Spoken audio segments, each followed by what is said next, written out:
Welcome back. In episode 1, we uncovered the dark truth behind Michael Jordan's resentment engine, a psychological operating system fueled by anger and manufactured slights, turning him into an isolated tyrant who treated teammates as collateral damage. But a machine powered by resentment faces a fatal flaw. What happens when you run out of enemies? Today, we examine the exact mechanism Jordan used to farm his psychological fuel. We've seen the cost of his mindset. Now we uncover his method, how he weaponized normal human interaction. By the summer of 1993, the architecture was complete. The cathedral of achievement had reached the heavens. 3 consecutive NBA championships had cemented his status not just as a player, but as a deity of the hardwood. The resentment engine had consumed every rival, every doubt, and every fabricated enemy in its path. He was untouchable, operating in a stratosphere of his own design. But what happens when a machine built to conquer external adversaries encounters a catastrophic internal collapse? What happens when the master of fabricated tragedy is struck by a real one? In July of 1993, James Jordan, Michael's father, confidant, and greatest stabilizing force, was tragically murdered. To view this merely as a sad chapter in a sports biography is to misunderstand the profound psychological rupture it caused. James Jordan was the anchor. While his mother, Dolores, had installed the punishing work ethic in the wake of Delaney High School rejection, his father was the ultimate audience. For all the enemies Michael invented to fuel his engine, the underlying, unspoken desire was the quiet nod of approval from James. Suddenly, the anchor was gone. The audience of one had vanished. The grief did not just sadden him. It fundamentally short-circuited the engine. The anger and the drive that had propelled him for 15 years felt hollow, utterly useless in the face of a loss that could not be outscored, intimidated, or defeated in a fourth quarter. The friction of the basketball court, once his ultimate proving ground, lost its meaning. In October 1993, at the absolute zenith of his physical and athletic prime, he walked away. He retired. The engine fell completely silent. His subsequent transition to minor league baseball is often treated as a bizarre interlude, a quirky footnote in an otherwise flawless legacy. But viewed through the lens of his psychological infrastructure, it was a desperate, necessary pilgrimage. It was not a retreat. It was an attempt to reconstruct his shattered internal world. Playing baseball was a shared dream he had discussed with his late father. By picking up a bat, he was keeping the conversation with James alive. He traded private jets for cramped minor league buses in Birmingham, Alabama. He traded global reverence for grueling, often humiliating failures at the plate. Yet, baseball revealed a critical limitation of the resentment engine. In basketball, he controlled the physics of the game. If he was angry, he could channel that rage into a vicious defensive stop, a terrifying drive to the basket, or an unstoppable fadeaway. He could impose his sheer will upon the leather and the rim. Baseball is fundamentally different. It is a sport defined by failure, where even the greatest hitters fail 7 out of 10 times. You cannot will a violently curving slider into a home run through pure, unadulterated rage. If you swing a bat with too much anger, your mechanics break down. The friction is different. The media, sensing vulnerability, pounced. Sports Illustrated notoriously ran a cover titled "Bag It Michael," mocking his attempts on the diamond. For a man whose entire career was built on punishing those who doubted him, this level of public disrespect should have triggered an apocalyptic response. The engine absolutely tried to fire up. He memorized the names of the writers who mocked him. He cataloged the insults just as he had done in the past. But the medium betrayed him. The physical realities of baseball simply did not allow him to translate that burning resentment into immediate, undeniable dominance. He realized that his carefully constructed psychological engine was hyper-specific. It was a masterpiece of emotional engineering, but it was calibrated exclusively for the dimensions of a 94-foot wooden floor. He was a god in exile, slowly realizing that his divine powers only worked in the temple he had left behind. The engine was starving, and only basketball could provide the exact type of friction it needed to breathe again. On the 18th of March, 1995, a fax machine in a sports agency office in Chicago hummed to life. The paper that slid out contained a press release with only 2 words, forming the most succinct and terrifying declaration in sports history: "I'm back." When Michael Jordan returned to the hardwood, the landscape of the league had shifted. New stars had claimed his airspace, and the media had begun to romanticize the game in his absence. But more importantly, the internal architecture of the man himself had evolved. The baseball sabbatical had proven that the resentment engine could not survive in a vacuum, nor could it operate on a diamond. It required the precise friction of a basketball court. But the engine that roared back to life in the mid-90s was no longer just the reactionary mechanism of a young man trying to prove his worth. It had mutated into a cold, tyrannical system of quality control. And its crosshairs were now aimed directly at his own teammates. To understand the second three-peat, the era of the 7-2 win season and the last dance, one must discard the sanitized corporate notion of leadership. Jordan did not lead through positive reinforcement. He did not build team chemistry through warm camaraderie. He led through calculated psychological terror. He transformed the Chicago Bulls practice facility into an environment more hostile, more physically and mentally punishing than any Game 7 they would ever face. This was the resentment engine weaponized as a tool of management. He understood that in the suffocating pressure of a championship run, talent was irrelevant if the mind fractured. Therefore, he took it upon himself to stress test every single player on the roster.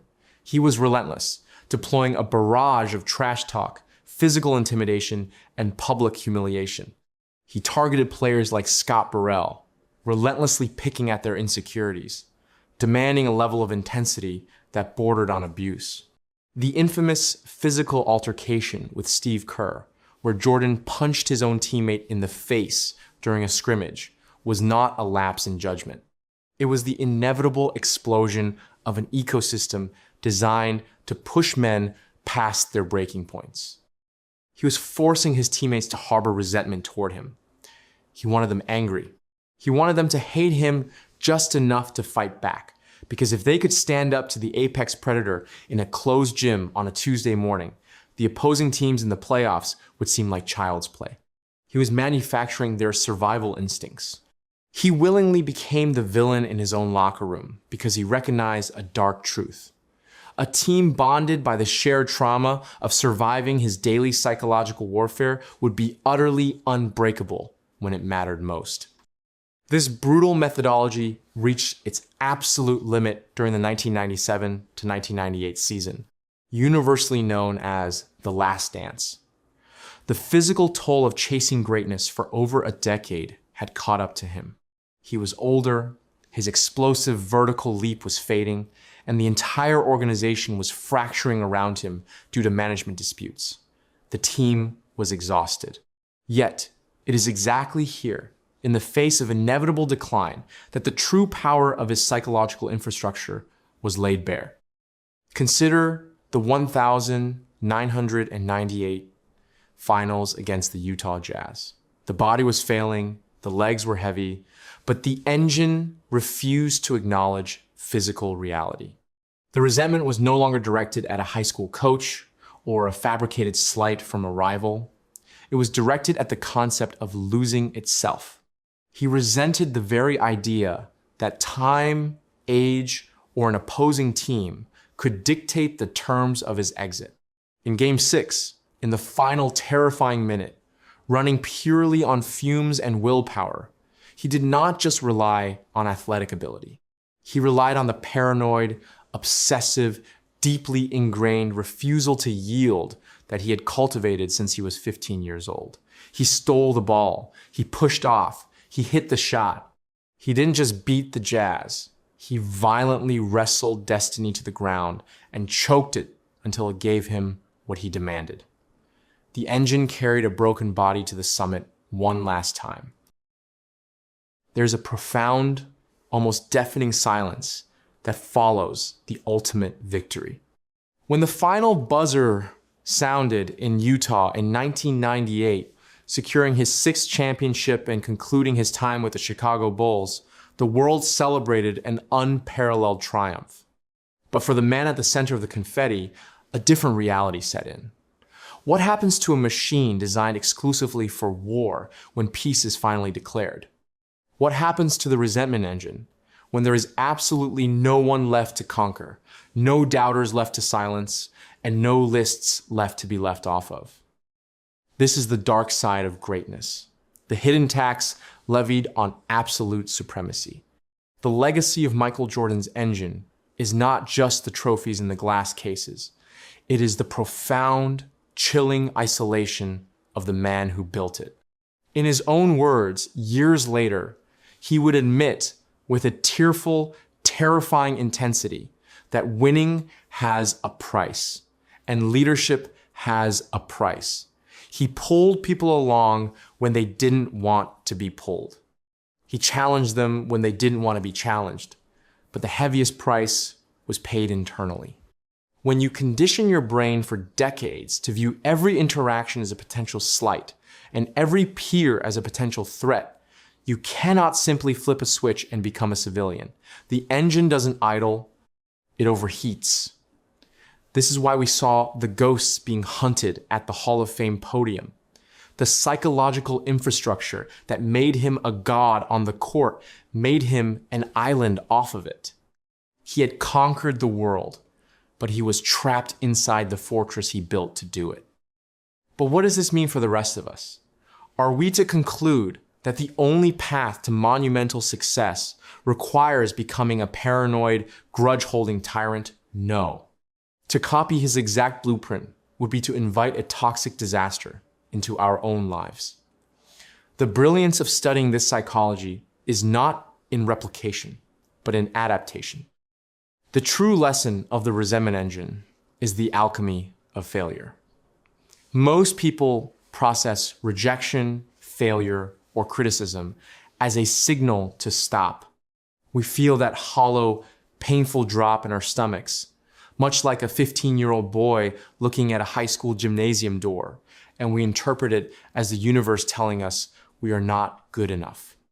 Jordan's genius was in reframing that exact physiological response. He took the pain of a deficit and transformed it into a limitless supply of kinetic energy. We do not need to fabricate enemies or abuse our colleagues to harness this power. We simply need to change our relationship with friction. We can manufacture our own motivation by treating our current limitations as the enemy. We can use the memory of being overlooked, undervalued, or underestimated, not as a heavy blanket of victimhood, but as a razor-sharp tool of focus. We can learn to love the fight more than the reward. In the end, the image that remains is not the angry tyrant, but the artist in his final masterpiece. Picture that last moment in Utah. The clock is melting away. The entire stadium is screaming. He crosses over. The defender slips, and he rises into the air. In that fraction of a second, suspended above the hardwood, he is completely free. The engine is burning at maximum capacity, perfectly calibrated, doing exactly what it was built to do. The ball leaves his fingertips. It arcs through the heavy air. And then there is only the sound of the net. The ultimate decisive closure. A manufactured crisis resolved by a manufactured God. The engine finally, mercifully exhales. Society loves to set your limits, but the resentment engine is the tool to refuse them. So who is your Leroy Smith? Who told you that you weren't good enough? Stop carrying that memory as a wound and start seeing it as a spark. You don't need the world to believe in you. You just need their doubt to keep the fire burning. The ultimate revenge isn't a petty insult. It is massive, undeniable success. Next time life tells you that you can't achieve something, take it personally.